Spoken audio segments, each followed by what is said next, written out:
First and foremost, a little bit of business here. If you all would just make sure that you are muted. When I looked just recently, it looked like everybody was muted. Well, today I am starting off a panel discussion on emergency preparedness and assistance.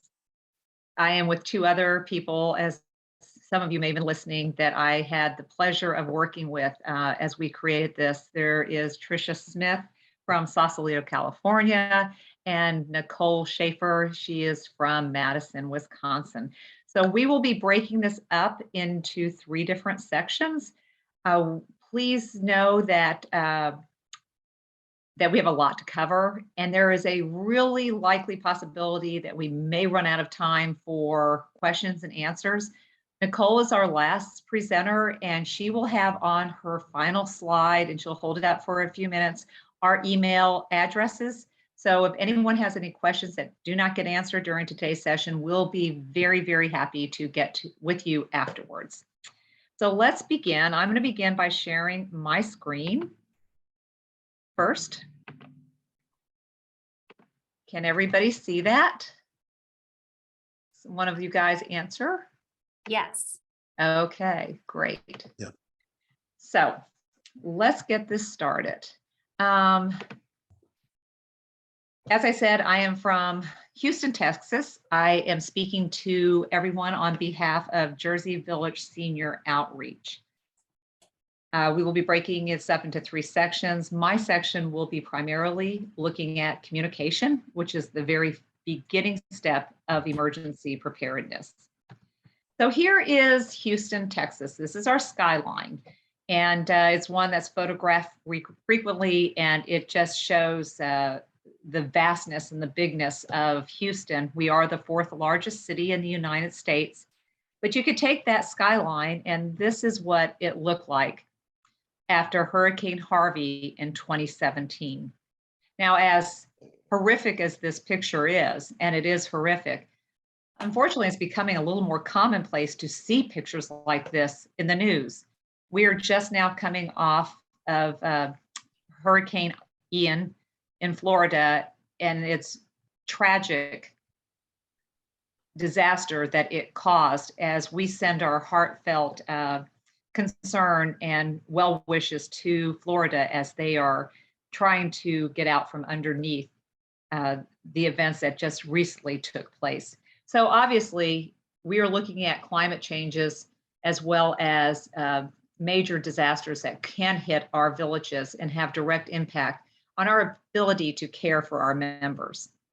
That said, Houston, we have our major concern of would be weather events, primarily dealing with water. And as you can see on this picture, Houston is very close to the Gulf. Galveston's only about 50 miles away.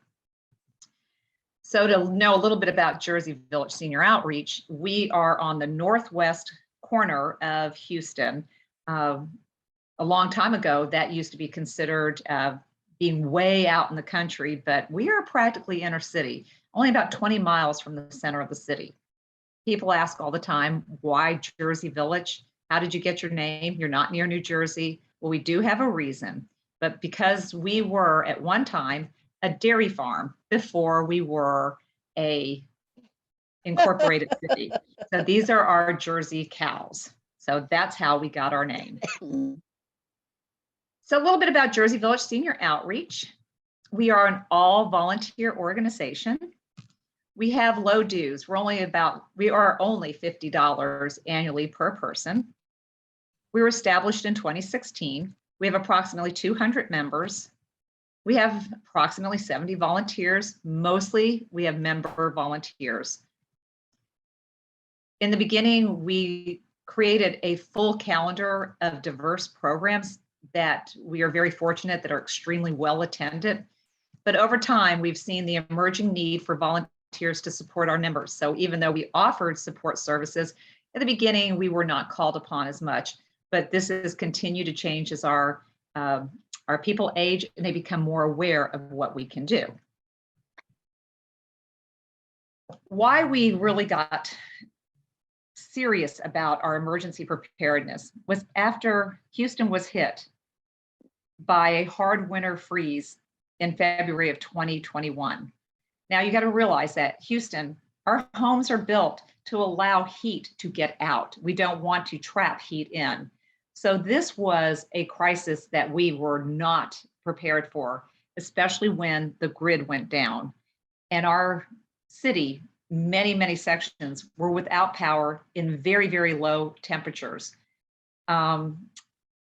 We did a good job as a organization of getting out and helping our members in the winter prep the best we could. But you can't prepare a house that has not been built for this type of storm. So there was water leaks. There were pipes that were broken. There was lack of ability to communicate with our members because internets were down, cell phones were not charged. We talked to our members afterwards. Thank goodness everyone was okay, but we realized we could do a better job than we had done. So we created a committee that ended up essentially looking at how do we create a emergency preparedness plan and assistance. So again, my portion is on the communication elements of our plan.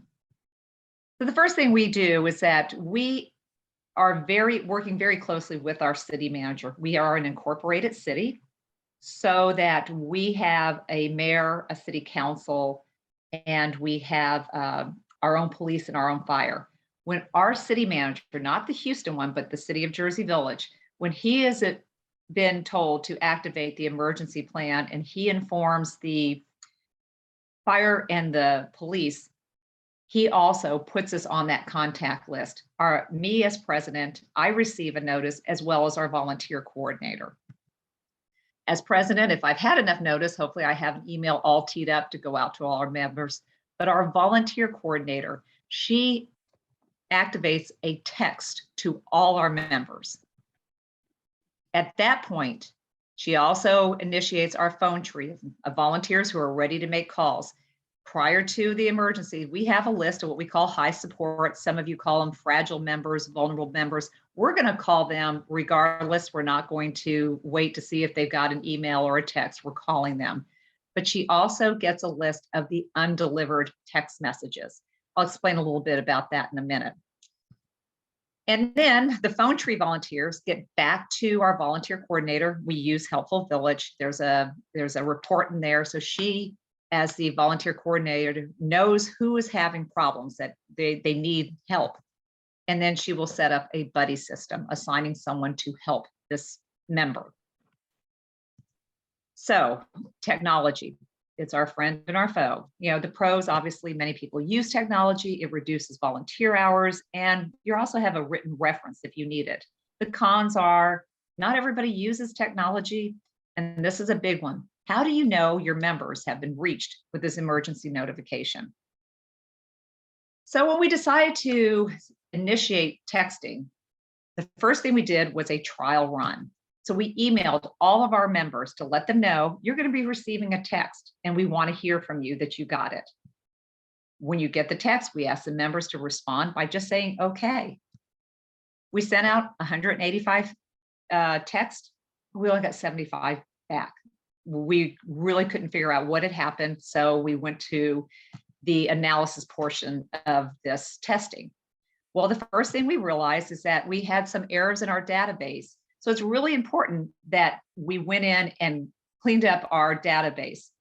There weren't a lot, but there was enough that we realized either the member did not give us a phone number or they gave us their landline instead of their cell.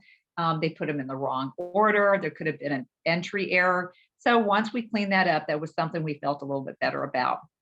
We also found out that many couples, only one of the couple would respond. So in other words, they're married, one got the text, I'll respond for both of us, which didn't really help us to know who got it.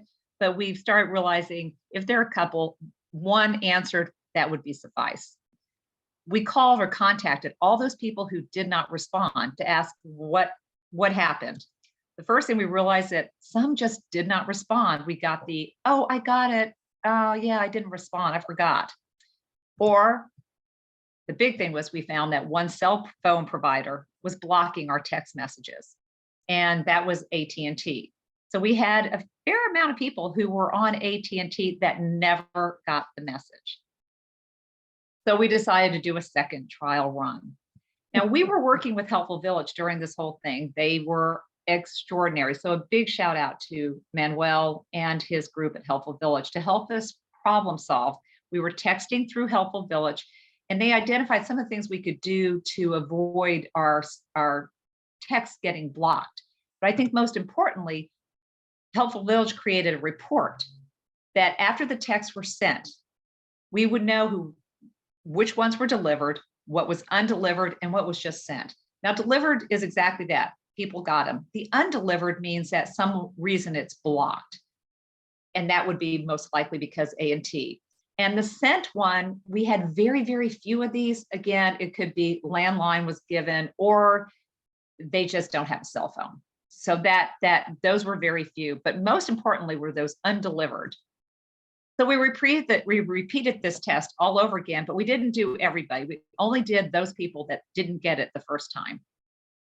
We noted a vast improvement, and we gained this confidence by having this report of the undelivered.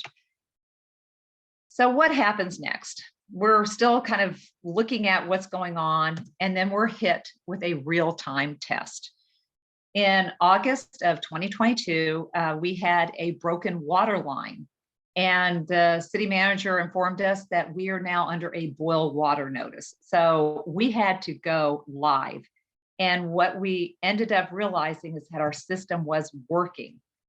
So overall, these are the things that we learned. Number one, engaging our city officials was so important because now we know when to officially activate an emergency. We also make sure that we involved our village members in getting feedback on what was going on. It also increased our credibility as an organization in that before we were known as this organization that offers really a robust calendar of social activities, but this emergency preparedness and assistance within the eyes of the city and even our own members kind of elevated us to a degree.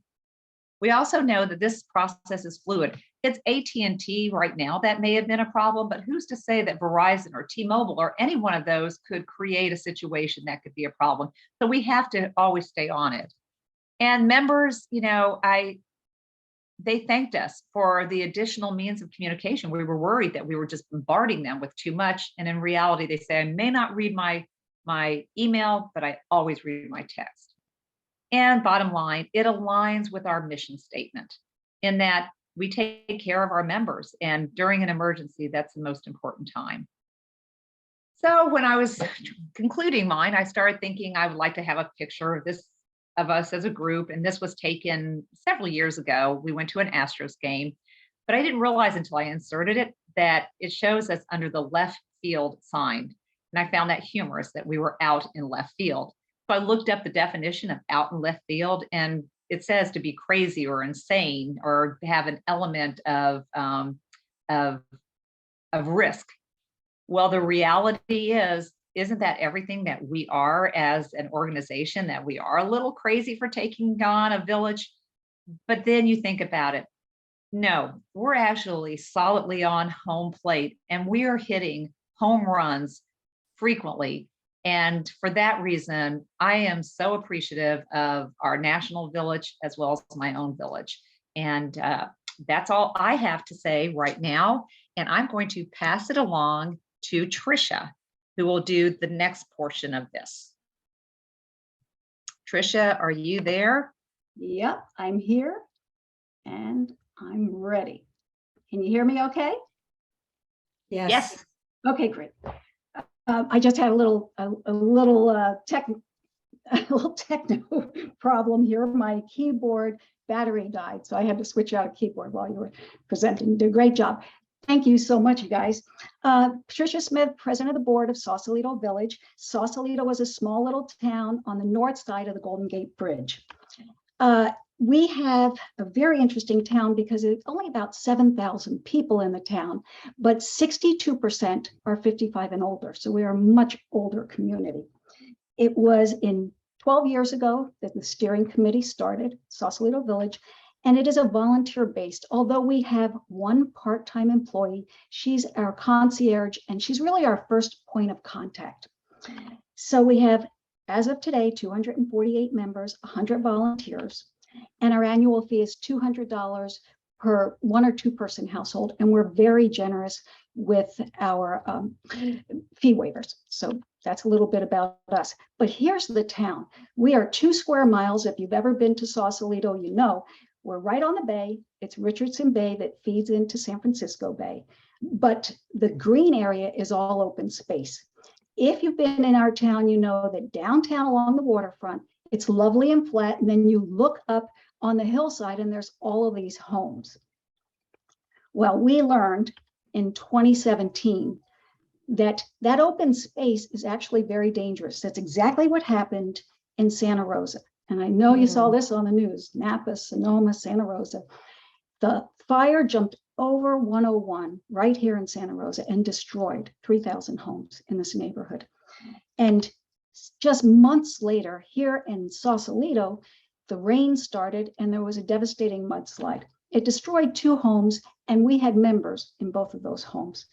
And that's February 2018. In October, the Paradise Fire happened. That's 5 hours from Sausalito, but this is what our skies looked like for days on end. Wow. It should look like what's on the right, and we were impacted for days on the left. I mean, that was the big thing. Everybody's, what monitor are you using for air quality? It was before COVID and what we knew about masks. It would be a very different situation now. So PG&E, Pacific Gas and Electric, was responsible for a lot of those fires. So what they were doing during those years is the power outages. So we had a 4-day power outage at one point, but we've had multiple power outages each year. So it's been really, really difficult. So we decided we have to do something more. We can't just do our once a year presentation on emergency preparedness. We need one of our core programs to be emergency preparedness. And we got a steering committee together and we came up with 2 goals. The first is we want to identify who our most vulnerable members are during an emergency. And the second, how can we help our members to be prepared for all types of emergencies? It used to be earthquakes. That's not our biggest worry anymore. So one of the things we decided was, here we have about 250 members, but to really make it more manageable, we wanted to break them into neighborhood groups. So we broke them up into 10 groups, and the idea being that we would find volunteer captains who would be in charge of each of those groups. We used a system called geo-mapping, and Helpful Village, we now use this system through Helpful Village, and it's been great. So each of those dots, you can see they're color-coded for each neighborhood, and they look a little wonky. Nothing's in nice little grids or squares, but if you know anything about our town, there's nothing square about our town. It's really hard because, we only have a couple of main streets that go from downtown up to the highway. So, disaster is looming when those emergency vehicles are trying to get up or down any of those streets. And all of these dozens of dead end streets that feed into them have many of our members in them. So here's what the geo-mapping looks like. When you click on any one of them, up pops the household. In this case, it's showing one individual, and we can do that for every member.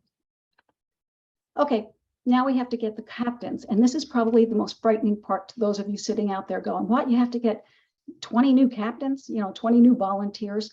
It actually worked out really well for us, and we'll show you what we did. First, we checked our database of both members and volunteers to figure out who might be, just the right person for this job. Second thing we did, we actually targeted specific members. We sat in a group, we know a lot of the members between all of us, and we were thinking, okay, so who's in this neighborhood? And let's ask them to identify the people that are most helpful in their neighborhood when there's an emergency. They're the ones we want. And then the third thing we did was, the captains that did volunteer, we went back to them and said, so it was COVID. There were a lot of people working at home and a lot of younger people. Do you know anybody else who might be interested in doing this? And it seemed like something that was very tangible for people to say yes to, as opposed to driving or running errands. And then, of course, we did a job description in our newsletter, but it was the second and the third points, the really one-to-one contact, that got us the most volunteers. And within a couple of weeks, we had 24 volunteers. So let's go back to goal 1. How are we going to identify our most vulnerable members? We decided we were going to interview every one of them. And many of these interviews were done face-to-face, but during COVID, there were ones that had to be done on the phone. But one of the captains, in the beginning, one of the captains did all of the interviews. We now have somebody who's on today's call, Jackie, who's a retired social worker and nurse, and she does any of the new members now. But this is a 2-page interview form, and you're welcome to have copies of it. But it really helped us to figure out who our most vulnerables are by looking at all of the answers to these questions. And how did we rate them? So we have 3 different ratings, a 1, a 2, and a 3. And the 3 is average. Nothing average about our members, except it's what you want to be when it comes to emergency preparedness. These are the ones that have no issues, that are going to keep them from being able to evacuate during an emergency. So that's most of our members. Our rating 2, they have some debilitating health issues, and then there's something else going on. Now, if you look at that photo, that's pretty indicative of the driveways and the stairways for a lot of our homes here. You're either going uphill or you're going downhill. This one's actually pretty good because it has a handrail along the stairs. But our 2s are the ones we're going to keep an eye on. But at this point, they're not the 1. And the 1 is really the one that we're most worried about, our most vulnerables. And we have decided that anybody 90 and older falls into this category. We just don't get to see them enough, and things can happen very quickly when you're 90. And the beauty of this program is, by identifying these most vulnerables, they're working now with our healthcare advocacy team. So there's a healthcare advocate that's attached to each of our number 1 vulnerables, and they're checking in with them on a quarterly basis so we can keep an eye. So there's actually a connection between the emergency preparedness captains and the healthcare advocates. So those are our 1s. So let's go to our second goal, which is helping to prepare our members for emergencies, all types of emergencies. The captains have been really stellar in doing this in their small groups. So we want them to hold social events in small groups, a wine and cheese. We're going to give away certain little items, whatever's going to get them into most of them have been outside patios. So to the patio has been helpful. But many of these, I can't say all of them, but many of them have really bonded. And that's what we want, because you're going to find members are not going to easily go ask for help if they don't know the individual. So the social aspect in an emergency is very important. We also have the captains helping the most vulnerable to get their go bags and their shelter-in-place items together. And in these social events, the captains help to encourage people to work together who are not the most vulnerables, to be able to work together to get their items.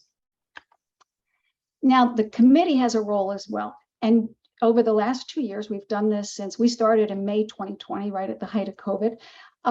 We've done these plus many more presentations.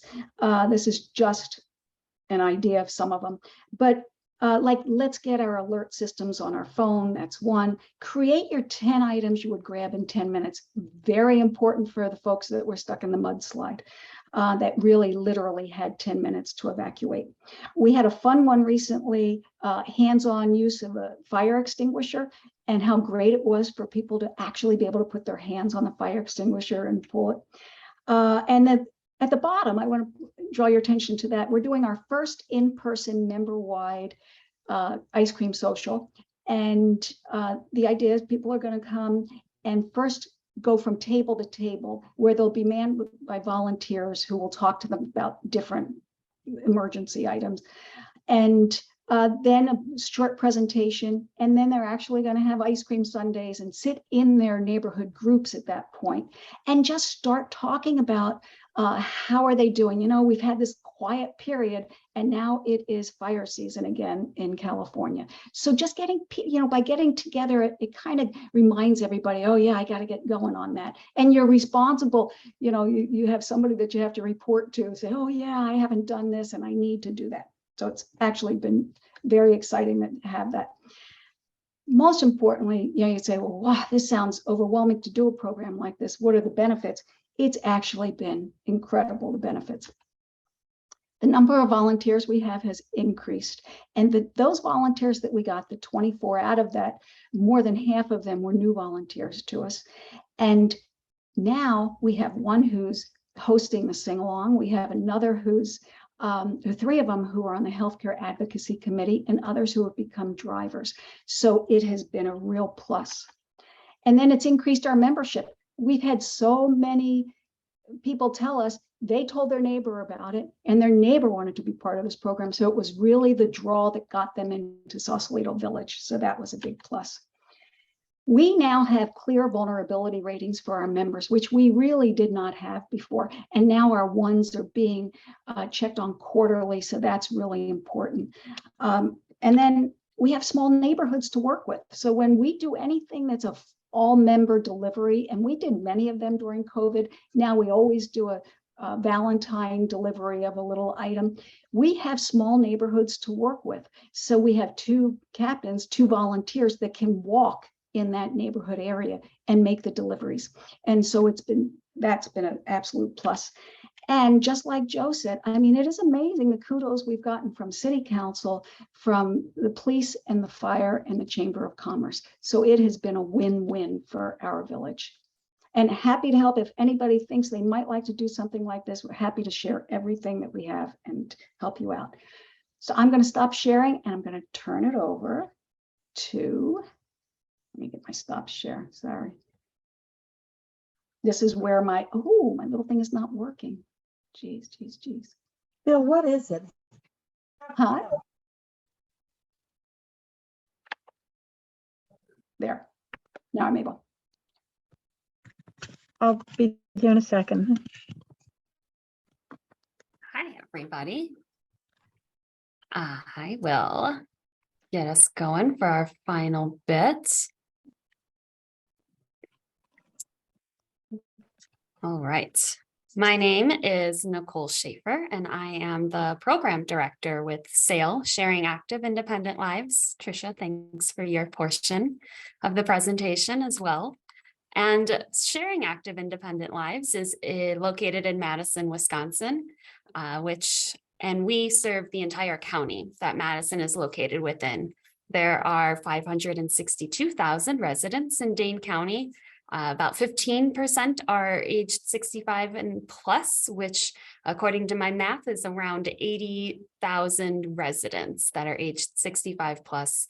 Dane County covers Madison area, surrounding areas, so it's city, suburb-like, and rural. So a wide variety, which is certainly a difference from both Joe and Tricia's villages. And so SAIL began in 2005. We are 17 years old, one of the oldest villages, one of the older villages. We currently have 525 members, which equates to about 404 memberships, households. And we're very fortunate to have a really supportive team. We have 2 full-time staff, 3 part-time staff. Just recently added a grant-funded intern.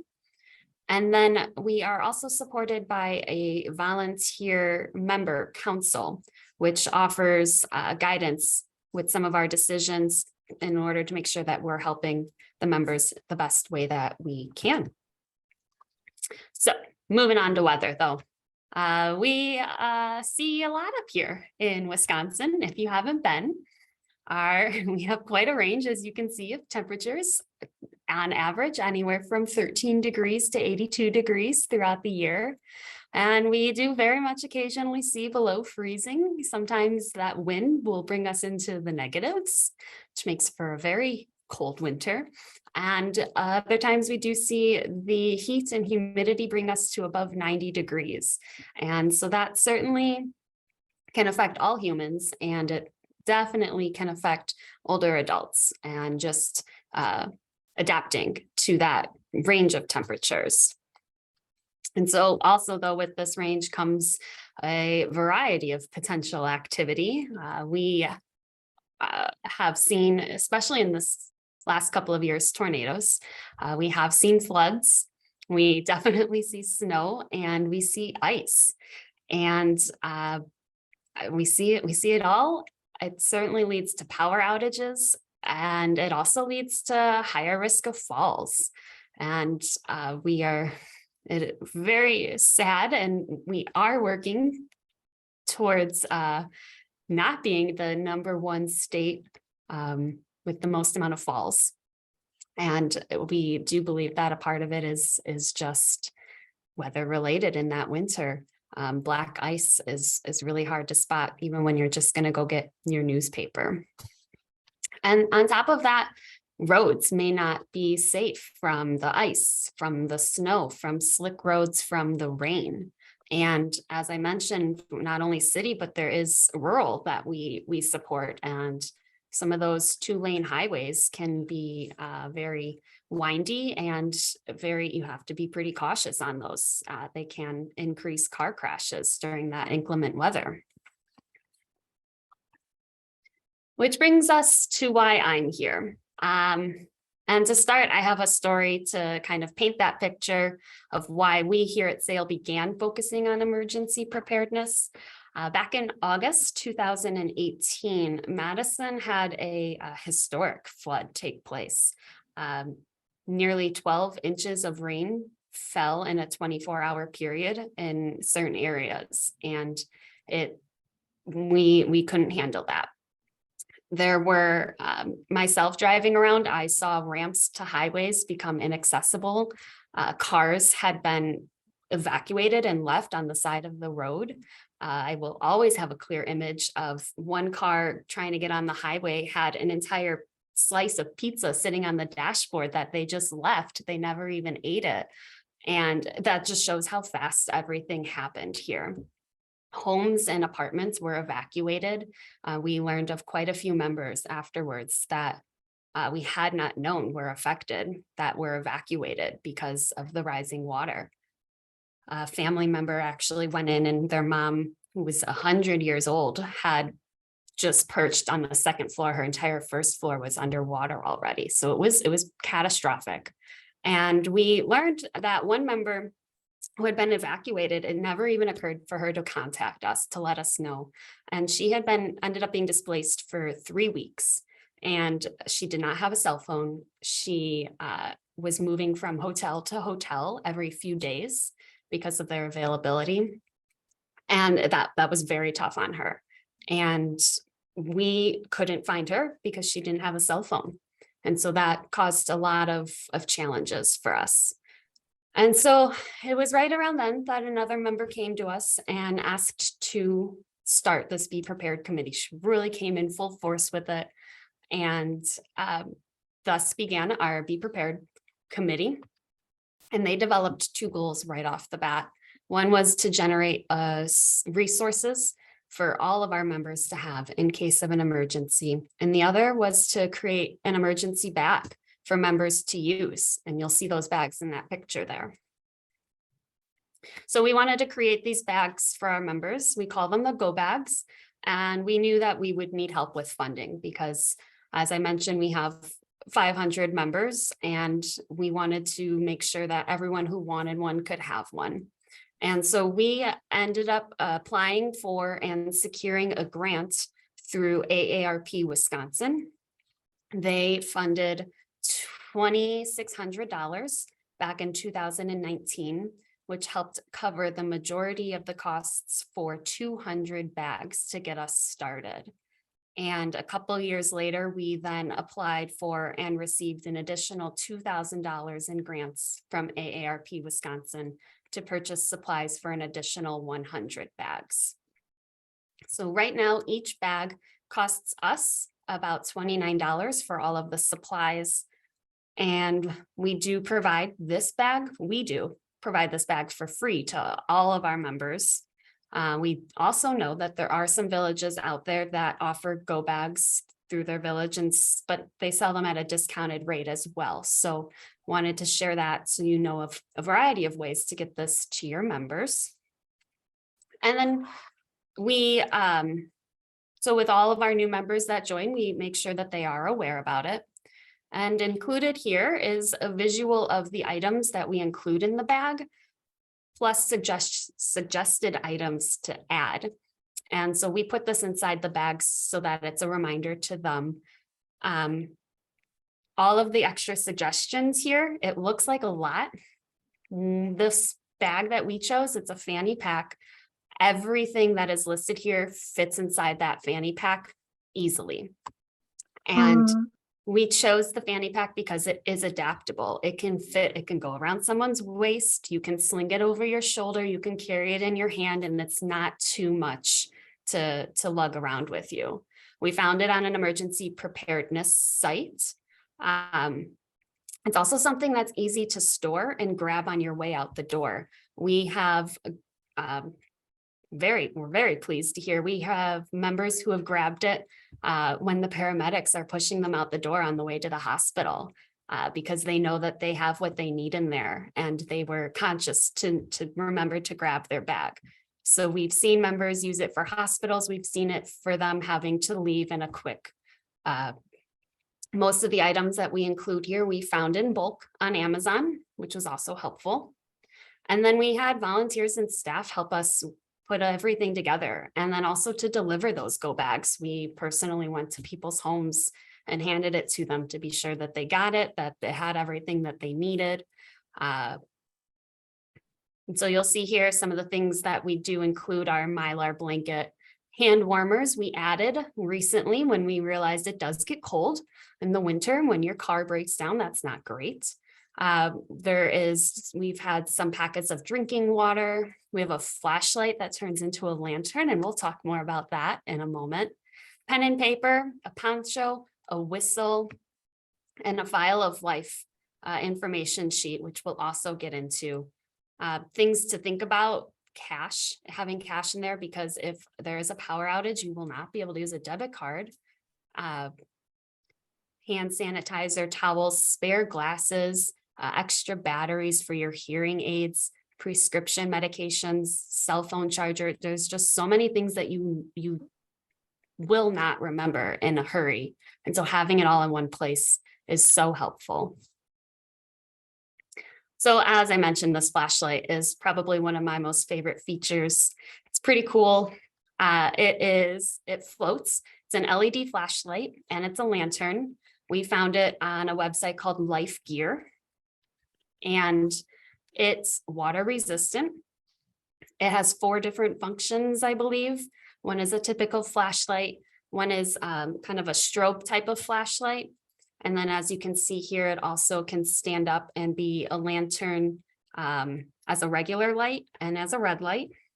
And then the final thing is that if it were to be in water, so for a flood, for example, it will automatically start flashing red once it hits that water. And that definitely helps with any emergencies trying to find you. Makes it way easier for them to zone in on you.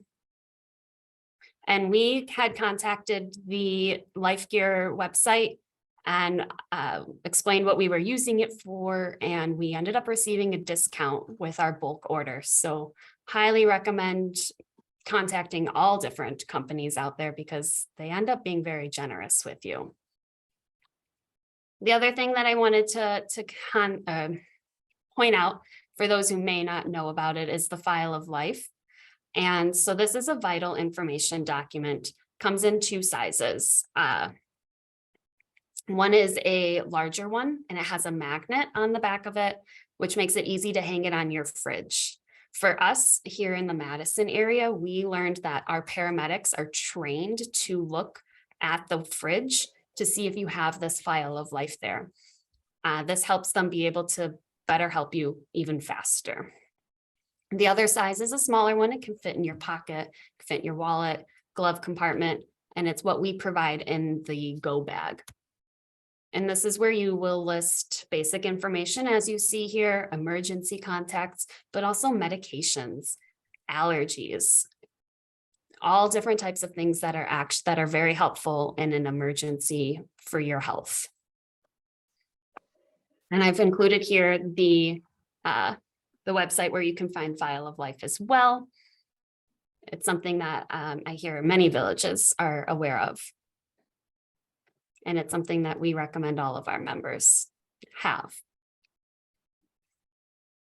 So in addition to the bags, as I mentioned, the other goal from the Be Prepared Committee was to gather resources for members to have in an emergency. And so we were very fortunate to have a local EMT student connect with us and helped us create a guidebook with these local resources. We have included our village contact information, as you can see here.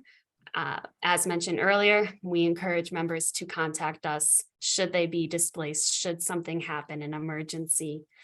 We learned that we have some members that have extra space and would be happy to help somebody in the interim, showing that members helping members that we love.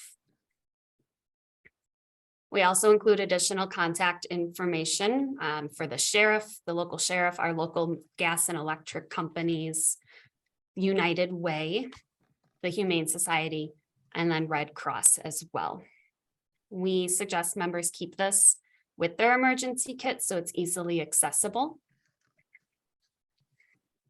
And then the guidebook also includes suggested checklists for members to create additional supports on their own. We do not supply the items, but there are other emergencies other than needing to leave your home. The goal is essentially for everyone to feel prepared for any possible emergency that is likely to occur in our area. And so that includes an evacuation bag and car kit. So similar to that go bag, but something that would probably stay in your car or have a little bit more to it if you know right away that you'll be evacuating for multiple days. A shelter in place. I mentioned tornadoes, and so we have had them. We had a small one last year, and it can cause enough damage where you cannot leave your home. And so having those resources at home, canned goods, bottled water, even a hand crank radio, things that you really realize you need once your power goes out. And I definitely will admit that I was not prepared when our power went out from the tornado last year, even though I'm presenting on this right now. And then a house fire section includes reminders of what to do in case of a fire in your home. It's something that we all are aware of, but you don't always remember what to do once it actually happens. And although we don't ever want it to happen, it's best to be prepared for it. And so this is something that's all part of that contact resources from the previous slide that we provide to the members with their go bag and their go bag. And so this last one, we have additional contact information on a separate card, shelter resources for Disaster Recovery Center, the Red Cross. Both of them have specific ways to contact them, texting an app to know where shelters would be in your local area should an emergency occur, FEMA and Red Cross app. And because we all love our pets, we made sure to include a link to ASPCA to locate disaster preparedness documents for your pet.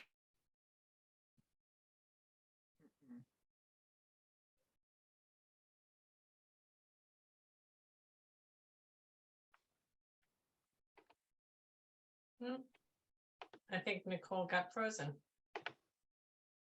I think she did. I do think she did as well. Yeah. Unfortunately, I mean, this was at the end of her presentation. I think the next slide was going to be all of our email addresses. I don't have it. And she's, You know, we Joe? Hello, we can this put is that in chat.